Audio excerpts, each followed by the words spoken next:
amis, bonjour, on se retrouve pour une nouvelle vidéo Pure Art et on continue de voir les produits de cette marque. Produits qu'on peut, je vous le rappelle, voir en exposition à la boutique d'Avignon au 20 rue de la Bonnetterie, 84 000 Avignon, à 50-100 mètres du parking des Halles. Alors aujourd'hui on voit le tout premier produit Assassin's Creed de la marque Pure Art. Puisque comme je vous l'avais dit dans la vidéo d'Ezio, au début ils n'avaient pas les droits pour diffuser les statues dans le monde entier. Elles étaient réservées au Canada et aux États-Unis. Et depuis, Pure a acquis les droits et nous permet du coup d'acquérir pour les complétistes les premiers volumes de cette gamme Assassin's Creed. Après Ezio, c'est au tour aujourd'hui d'Altaïr. Alors, produit que très honnêtement, bon, une fois de plus, je trouve très réussi. C'est pas pour faire de la lèche à Pure Art, mais franchement, chaque nouveau produit est vraiment très joli, différent, atypique et ingénieux. Alors, cette statue Assassin's Creed, on va le voir au cours de la vidéo, honnêtement, je trouve qu'elle n'a pas vraiment de défaut. On a le light-up, vous verrez quand je vous l'allume, qui parcourt l'intégralité de la statue. C'est-à-dire que les défauts qu'on avait vus dans les autres statues pourtant plus récentes, assez étonnant pour le coup, où certaines parties de l'animus ne s'allumaient pas, ça n'est dans celui-ci pas le cas. Donc Pure Art avait vraiment démarré très fort. Et bon, et ils ont malheureusement retiré une partie du light-up sur les statues suivantes. Bon, ce qui ne les rend pas moins belles pour autant, parce qu'on les a vues, c'est vraiment des statues très réussies. Et on a une gamme, puisque maintenant là sur la boutique d'Avignon, j'ai pu voir les 5 alignés, à savoir Altaïr, Ezio, Eivor, Edward et Bayek. Franchement, ça fait très cool. Je suis vraiment, voilà, je suis pas non plus un immense fan d'Assassin's Creed. J'ai vraiment beaucoup aimé la trilogie Ezio Auditore et le tout premier Assassin. Franchement, j'ai halluciné quand j'ai joué à ce jeu sur 360 la première fois. Mais voilà, je suis pas un immense méga fan de la licence. Cependant, voilà, toutes les statues alignées, franchement, ça déchire vraiment comme il faut. Il y a tout ce que j'aime en fait dans une gamme, c'est-à-dire une uniformité, une cohésion au niveau du style artistique qui est parfaitement suivi, avec toujours cette partie droite qui se désagrège en animus. Et malgré tout, chaque statue est atypique, à sa propre personnalité et elle est vraiment bien mise en avant au travers du personnage qu'elle représente. Et ça, c'est vraiment top. Franchement, c'est des très belles statues. Alors, cette statue d'Ezio, non, Altaïr plutôt. Cette statue d'Altaïr, elle est ma foi un peu plus simpliste, c'est vrai, que les autres. Maintenant, elle n'en est pas moins réussie. On a du coup les pans des murs de Jérusalem, je pense, derrière en arrière-plan. On a cette partie droite du coup de la statue qui se désagrège toujours aussi joliment en petites parcelles d'animus, où on a du coup voilà, tous ces petits cubes qui sont collés les uns aux autres. Il y a vraiment énormément de travail en termes de modélisation. Il doit y avoir un travail monumental sur ces pièces. Et on a vraiment voilà, le côté fresque terre qui se mêle du coup au bleu des particules d'animus. Et ça, c'est vraiment très beau. En termes de matériaux, on est toujours plus ou moins équivalent. C'est-à-dire qu'on a le socle et la partie arrière qui sont en résine pleine et quand même vraiment lourde. Et après, toutes les parties d'animus qu'on vient clipser qui sont en PVC comme une très grosse partie du personnage. Alors, vous le savez, je ne suis pas un immense fan du PVC. Maintenant, bon, vu le prix public auquel sont proposées ces statues, on ne va vraiment pas faire de la fine bouche. Le rendu reste comme d'habitude de très haut niveau. On a vraiment une très belle définition. Franchement, en termes de texture, en termes de rendu, c'est extrêmement joli. Altaïr, je ne sais pas pourquoi je vais l'appeler Ezio, absolument. Altaïr, il a tout son arsenal avec du coup le fameux doigt coupé, là pour le coup on le voit très bien. La lame d'assassin, les différents poignards, l'épée, la dague dans le dos d'assassin elle aussi. Bon, c'est vraiment très sympa. Au niveau de l'assemblage, bon, c'est quand même relativement simple, je dirais. J'ai pas vu de plan.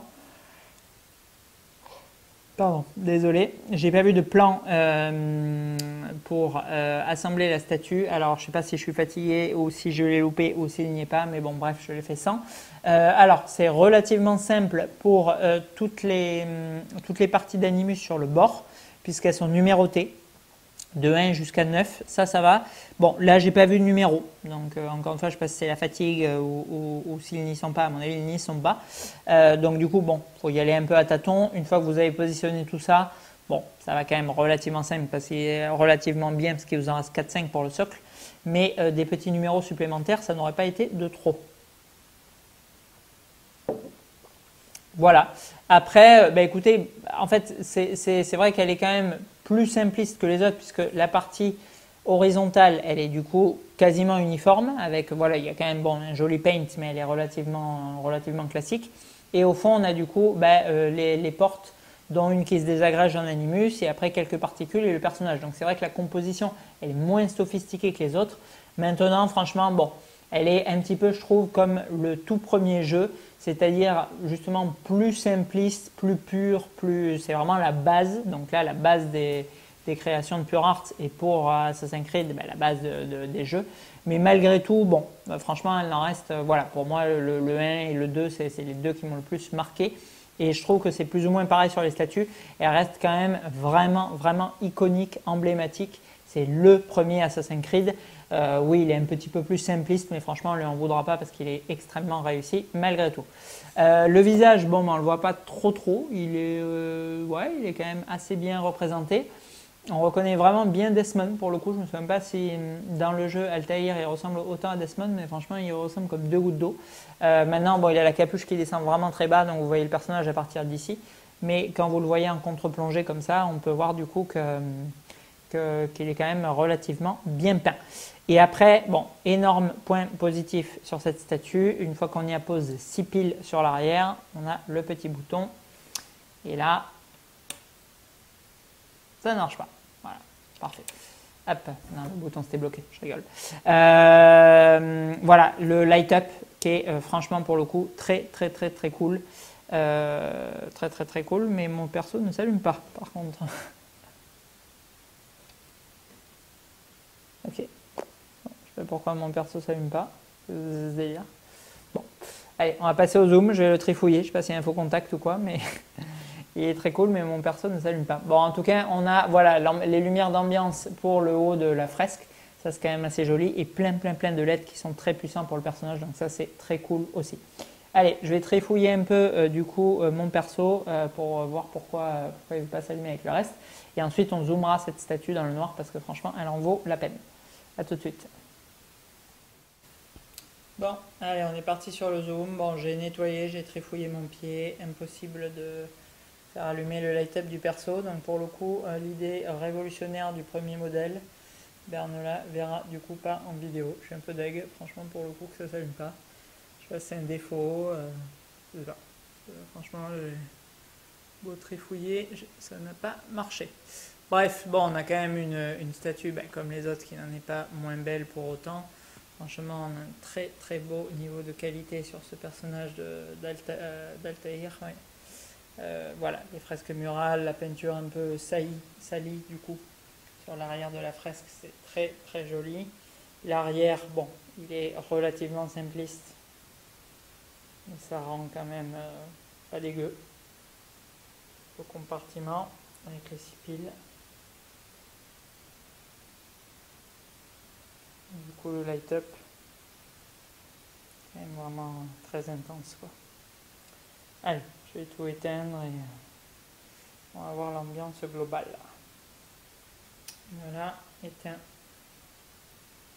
Ce que ça donne. Une très jolie ambiance. Avec les lampadaires là. J'aime bien l'ambiance de la ville. Et le light-up, la partie Animus. De manière vraiment puissante. Très joli. Allez, on conclut du coup sur cet Altaïr. Alors bon, un peu deg que mon light du perso ne s'allume pas. Alors bon, encore une fois, ça rend pas la statue obsolète ou ça n'entache pas beaucoup sa beauté. Malgré tout, bon, c'est vrai que c'était vraiment cool que tout s'allume. J'aurais bien aimé vous le montrer. Et bien évidemment, mon exemplaire n'a pas l'air de vouloir coopérer. Donc, cependant, bon, ça reste une très belle statue, très iconique, très représentative d'Assassin's Creed 1. J'aime vraiment beaucoup ces statues d'assassins de Pure Arts. Pourquoi? Parce que les assassins en eux-mêmes, ils sont cool, ils sont tous différents, mais malgré tout, ils ont une certaine uniformité de par leur costume. Mais surtout, ce qui est excellent sur ces statues, et vous savez que c'est ce que je surkiffe par-dessus tout sur une pièce, c'est vraiment la mise en abîme, le décor de chaque conception qui vous replonge du coup dans le film ou dans le jeu instantanément. En voyant la pièce, paf, vous avez le sentiment que vous êtes replongé dedans quand vous étiez en train de visionner ou de jouer. Et ça, c'est mission accomplie à 1000% par Pure Arts et franchement, c'est top. Vous voyez ces portes, vous avez tout de suite la ville du premier Assassin's Creed, vous voyez la cathédrale, vous avez l'Italie, vous voyez le bateau, vous avez le Assassin's Creed 4 et les pirates, vous voyez le décor enneigé, vous avez les Vikings, vous voyez, bon, vous m'avez compris, l'Égypte.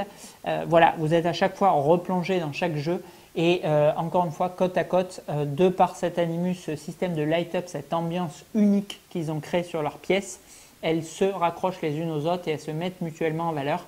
Et même si indépendamment, elles sont déjà très très jolies, franchement, les 5 côte à côte, c'est de la bombe. Vraiment, elles déchirent, quoi.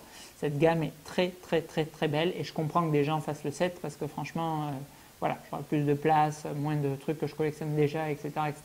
J'aurais très certainement fait pareil parce que même sans être fan de la licence, ce sont vraiment des vraies œuvres d'art. Ces pièces sont vraiment, vraiment superbes. Voilà, allez, on arrête du coup sur cet Altaïr. On verra prochainement les arrochés. En même temps, il faut que je vous les filme. Je ne sais pas quand, parce que je privilégie quand même les économiser et partager, bien sûr, parce qu'il faut que j'envoie les statues aux gens qui les ont payés. Ils sont déjà gentils de les prêter. Mais il faut que je vous montre du coup Soul Calibur et Edward qui sont arrivés du coup juste après Altaïr. Et voilà, et qui ont l'air quand même très très réussis elles aussi. Donc on les verra très certainement dans les vidéos du mois de novembre ou de décembre à venir. Merci à vous. C'est la fin des haricots, en tout cas c'est la fin du café. À bientôt.